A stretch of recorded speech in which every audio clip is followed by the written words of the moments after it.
Sir कहीं न कहीं ये माना जा रहा है कि भाजपा में आने का जो मकसद रहा है वो मेयर पद की सीट ही रही है। वैसे जब ओबीसी सीट आई थी तो कहीं न कहीं नाम आपका एकदम आगे आ गया, लोगों के बीच में आ गया, चर्चा में आया। लेकिन अभी सडनली गजराज सिंह बिश्ती का नाम भी आने लगा है। तो पार्टी में लाल सिंह पंवार जी तो कांग्रेस से अपनी दावेदारी का कह रहे हैं। तो जब ऐसे पार्टी में चल रहा है तो अभी आप इसके बारे में क्या कहेंगे कि गजराज सिंह बिश्ती भी आगे आए हैं, आपका नाम आगे चल रहा है? हम अंदर रहें बाहर रहें या मेयर की सीट मिले या पार्षद की सीट मिले या कुछ मिले, लेकिन हम वो काम करते रहेंगे। देखिए, हल्द्वानी शहर में मैं जैसे आपको बताया था, हम लोग लगातार जो है जनहित के कार्य करते आए हैं। यहाँ पर चाहे यातायात व्यवस्था पे हैं, यहाँ पर ड्रेनेज सिस्टम की हैं, यहाँ पर पेयजल की जो समस्याएं हैं, और यहाँ जो ये बस अड्डा हमारे शहर के बीच में है, इसको बाहर करने की बात है। इन चीज़ों के लिए हम आंदोलन पहले से करते आए हैं। नमस्कार, मेरा नाम है श्वेता पंत और स्वागत है आपका उत्तराखंड दर्शन में। तो हल्द्वानी में मेयर पद के लिए काफ़ी उथल पुथल मची हुई है। कई नाम सामने आ रहे हैं। भाजपा, कांग्रेस और अन्य लोग भी अपनी दावेदारी सामने रख रहे हैं। इसी कड़ी में नवीन वर्मा जी का नाम भाजपा से आगे आ रहा है। तो उत्तराखंड दर्शन की टीम मौजूद है नवीन वर्मा जी के पास। तो चलिए उनसे बात करते हैं और जानते हैं कि क्या तैयारियां चल रही हैं उनकी। तो सर 2 दिन पहले भाजपा में आपकी सदस्यता हुई है और अब मेयर पद के लिए आपका नाम आगे आ रहा है। तो क्या तैयारियां हैं आपकी? देखिए, अभी तो हमारी तैयारी आज से नहीं है। विगत 40 साल से हम लोग सड़कों पे ही आंदोलन वगैरह करते रहे हैं और जनहित के मुद्दों को उठाते रहे हैं। मेरा उत्तराखंड आंदोलन के बाद लगातार 1992 में हम लोगों ने जमरानी मार्ग निर्माण संघर्ष समिति बनाई थी। उसमें हमने यहाँ के जो प्रोमिनेंट फिगर्स हैं और अच्छे अच्छे लोग हैं, सबको जोड़ा था। हर संगठन के लोग उसमें प्रभावित, तब से लेके वो 13 साल तक वो आंदोलन चला जमरानी मार्ग को बनाया जाए। उसके बाद हम लोग जो है 1994 में राज्य आंदोलन में रहे। तो ऐसे हमने कई आंदोलन किए, पानी के लिए आंदोलन किया, सड़कों के लिए आंदोलन किया। तो हम लोग तो हमेशा तैयारी में ही रहते हैं। और ऐसा कुछ नहीं है कि तैयारी आज की है, तैयारी बहुत पहले से है।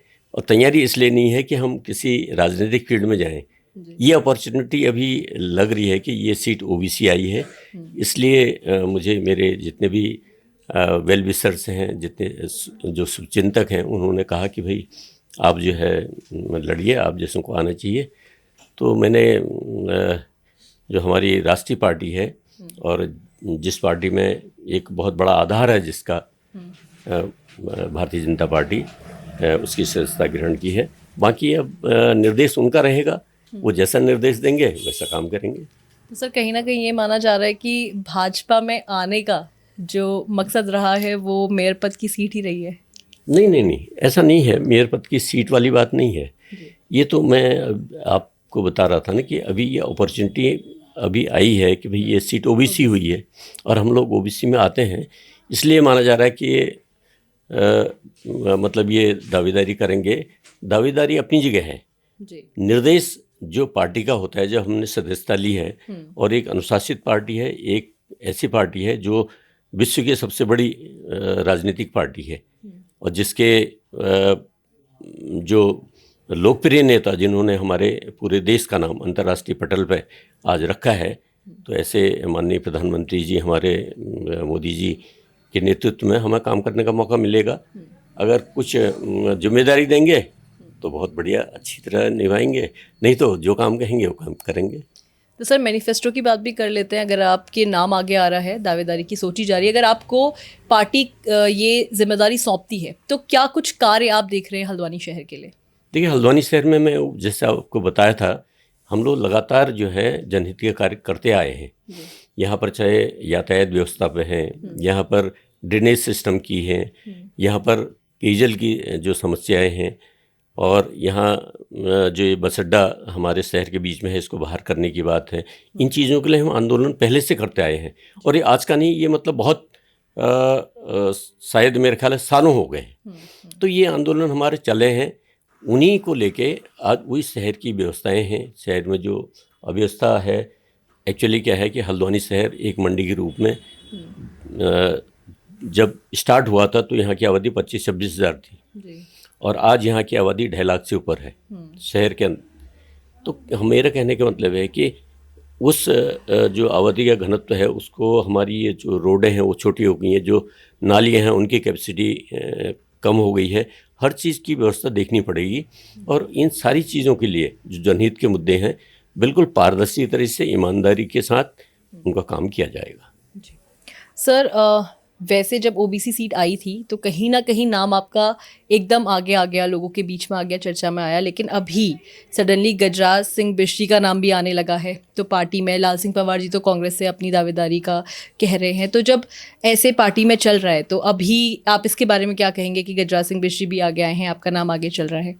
नहीं, कोई ऐसी बात नहीं है। गजराज सिंह बिश्री जी हमारे भाई हैं, अगर वो भी आते हैं तो हमें इससे कोई मतलब नहीं। वो तो पार्टी का जो निर्देश होगा, हमारे छोटे भाई को दें या बड़े भाई को दें, इसमें कहीं कोई अंतर नहीं है। लेकिन पार्टी जैसा निर्देश देगी वैसा काम हम करेंगे। और मेरे ख्याल है हमने भी जैसे पार्टी का ज्वाइन कर रखी है तो हमने पार्टी का अनुशासन हमें फॉलो करना पड़ेगा और हम करेंगे। तो इसके लिए कहीं वो बात नहीं है। लेकिन जो जनता के मुद्दे हैं, हम अंदर रहें बाहर रहें या मेयर की सीट मिले या पार्षद की सीट मिले या कुछ मिले, लेकिन हम वो काम करते रहेंगे। जनहित के जो समस्याएं हैं उनको हमने अभी व्यापार मंडल के फोरम से हमने बहुत कुछ काम किए हैं।